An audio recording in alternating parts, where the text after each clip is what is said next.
Hey there, YouTube. I'm Jack, and this is Raw Tropical Living. Thanks for joining me today. Hope you all had a lovely weekend. It has been gray and dreary in this area for like the last 7, 8, 9, 10 days, but seeing a little sun this morning. It's nice to see. I'm about to drive down to a new place I'm going to be living here in just about an hour and take another load. But first, I wanted to do a video here for you. So today I want to talk about more diversity on a raw food diet equals better health. Guys, if you're not already subscribed to the channel, I'd appreciate if you go down and hit that subscribe button now. Then click on that little bell and check send notifications so you'll stay subscribed to the channel. One last little thing, I'm trying to get out of here a little quicker this morning because I want to go watch the finals of the Euro Cup between England and Italy. I missed the Copa down in South America last night, but anybody out there from Argentina that watches me, congratulations, Argentina. But anyhow, today I just wanted to share from you in real time, like I'm always doing. I double diversity. I've talked about diversity and how I think diversity benefits us in the past, and I've talked about the person I'm about to talk to a little bit in the past as well. Actually, I've talked about it a number of times, and it is Dr. Bulsiewicz, who is also the author of Fiber Fueled. He's a gastroenterologist. Now, I've been aware of him for about a year now, and this is just kind of how I educate myself, so I just kind of wanted to share that with you. A lot of times I'll listen to podcasts or I'll watch something or I'll have something on YouTube, but it's sort of in the background and I'm doing something else. So because of this, I will listen to some of the same talks over and over and over. And if they're not the same exact talk, I'll listen to some of the same people over and over. So didn't have anything to listen to on my podcast last night and this morning, so I started listening to an old Rich Roll podcast that I think I listened to last summer. And just so you'll know, like I say, I just kind of like to share this stuff with you. I don't ever want you to take my information as gospel or take even my interpretation of other people's stuff. I'm just trying to point you in directions of people that I feel that are beneficial. So if you will search Fiber Fueled, just that simple word, because you're not going to remember how to spell the doctor's name, although I will put it down in the description below. Just search Fiber Fueled on wherever you get your podcast. I'm on Apple, so I search Apple, but the best one I like is the Rich Roll interview, but he's got a number of other ones out there. The same thing on YouTube. If you just search Fiber Fueled, a number of good talks, thorough talks of his will come up.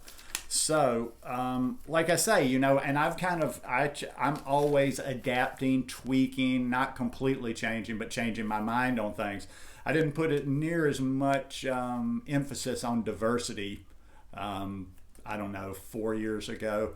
I've made some shifts, in that area since I've been back in the States, and I did sort of used to have a belief, just like anything you're eating, raw, food that is plant-based, raw fruits and plants, oh, that's the best, that's enough. Well, in my opinion, I see the wisdom behind this diversity. And hey, listen, maybe it'll make sense to you, maybe it won't. I would always say that most things, common sense when it comes to this nutritional stuff, if it doesn't make sense to you, or if it does make sense to you, it's a reason. We have a natural kind of intuition to where things that make sense are going to make sense to us. So anyhow, one thing I don't think a lot of people know is that 70% of our immune system is in our gut, which means that gut controls a lot more than just our digestion. It controls a whole lot of different things going on in our body.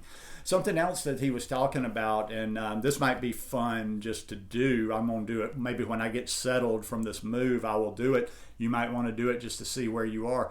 Over the course of a week, see how many different plants that you take in. They were discussing it, like I say, on the Rich Roll podcast, and Rich was estimating that he probably in a given week he has probably about 30 different plants. So that might be something, just a good place to start, and then you could play with yourself trying to get a little bit more in every week. One thing though, when you start with this diversity, you actually can change your one thing I learned this morning, I've made note of, is that how fast your microbiome changes, and within 24 hours of eating certain things can change your microbiome.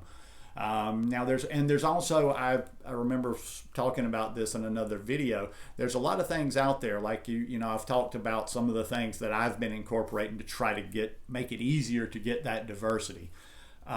I keep chopped up stuff in the refrigerator in little Tupperware containers that I can put on top of my salad. So at any given time, I can generally have at least 6 or 7, maybe more, different plants in my salad. Now I like to chop up, and whatever you like. I chop up carrots. I chop up broccoli. I chop up red cabbage. Something else too, I think when you chop it up, I chop that up in my food processor. Now some people will probably gonna think like, oh well, that I don't digest the cabbage very well, or I don't digest the broccoli very well. When it's chopped up like this, it's a little less harsh on your system. And if you still have a problem with certain foods like that are very, very beneficial for us, you can also start, it's easier to regulate when you've chopped it up. You can start with small amounts. Put a tablespoon of chopped broccoli or chopped cabbage on there. But I do the chopped carrots, the cabbage, the broccoli. You could do cauliflower. I like to do beet from time to time when I can get some good beets. I like cucumbers. I like tomatoes. So as I'm adding them up, I can sometimes do a salad, just a salad, where I'm probably getting close to double digits on that. So that's a good way to build that diversity in. The stuff that I keep in the refrigerator, the cucumbers and tomatoes. Cucumbers and tomatoes are another wonderful thing to add to your regular program. But basically what we're trying to do is we have that bacteria. We want to increase that good bacteria. So focus on diversity. And another thing too, and the reason I'm always talking about books like this and not so much the raw vegan Bibles is I just don't find a lot of good print information out there, or a lot of good solid information. Listen, for my raw food diet, I will take this guy, Dr. Will. Look to the blue zones. The blue zones confirm a lot of what I'm talking about right there. If you read the book, The Blue Zones, or that's another one that you don't necessarily have to buy all these books. Search The Blue Zones on wherever you get your podcast, and on YouTube. That's another thing within them. They're living a very natural lifestyle. They're eating what they grow, but most of them are eating a very diverse diet. And the people in the blue zones are even taking it one step further, because so many of them are growing their own food that they're eating the things that are indigenous to their area, to where they live, to where they come from. And I think, I can't get into the deep science of that, but I think there's a very importance of eating as close to where we're living as possible.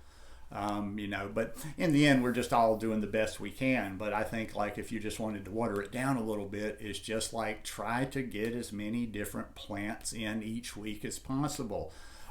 Eliminate the processed food. That's another thing that he was talking about and just alluding to, that this processed food, even though it may not be so bad in one way or another, the processed food just is doing nothing to contribute to our gut biomes. It's just not, it's kind of semi-food, in my opinion, most of it. But hey, like I say, that's not knocking it either, because we're all doing the best that we can, and some people still have to use processed food. I use processed food. I'm not 100%, never using any processed food.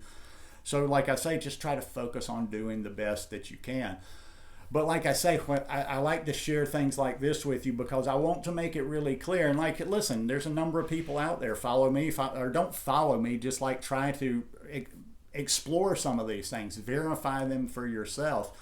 But this is how I feel like I make my practice of a raw food diet healthier, because I will take the information from Dr. Will, from Dr. Greger, How Not to Die, Brenda Davis. Brenda Davis is another one. I used to talk about her a lot. I was just thinking this morning, I haven't listened to any talks from her in several years.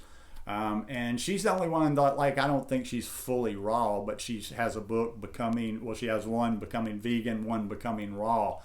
And I know whether she's fully raw or not, she's got some very good information on that. But that's actually the only book that I keep on my Kindle, or the only raw food source that I really take a lot out of. The rest I extrapolate from people like reading Dr. Greger or listening to Fiber Fueled and figuring out how to do that within my framework of mostly being raw.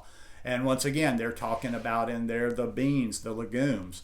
And that's why I've been focused on those for the past year, and that's why I've tried to bring them up in conversations here as much as possible. If you're not eating cooked, that's great. Sprout like I do. You can sprout, look up sprouted lentils, look up how to sprout lentils. I'm not going to do any more videos on sprouting lentils because it's literally just searching that on Google, and I used to do that every time. I'm not the smartest, I'm not the sharpest tool in the shed, so I would forget until I did it 10, 15, 20 times. Every time I sprouted, I'd go to Google, how do I sprout lentils? It tells you exactly how to do it. But the sprouted lentils are actually absorbed better, used better by the body, and they have a lot of advantages. So, but get those legumes. If you're not cooking them, get the sprouted ones. But, you know, like I say, go explore some of these sources. I will put his name down below. I don't know how to, I listen to my podcast on my phone, so I don't know how to link them, but I'll put his name down below just so you get that right. But listen to some of the stuff he's talking about. Because it's kind of taken me in a different direction and opened my eyes a little bit more, and about being stubborn about, oh, I can just eat that. And I think I've even done a video before, so somebody might say sometime, oh, you're contradicting yourself. And no, I'm constantly moving forward, constantly evolving. I think I did a few videos back in the day of how proud I was of just eating several, like maybe 5 or 6 things over and over and over. But you live, you learn. I keep feeling good. I keep feeling a little bit better each year. So anyhow, just my 2 cents worth. You verify it, watch it for yourself. Don't trust people that want you to follow them without you actually looking into it and it making sense to you. All right. Hope you guys have a great start to the new week. I'm going to go get some things done and go where I need to go, and I'll see you here in a couple of days. Peace.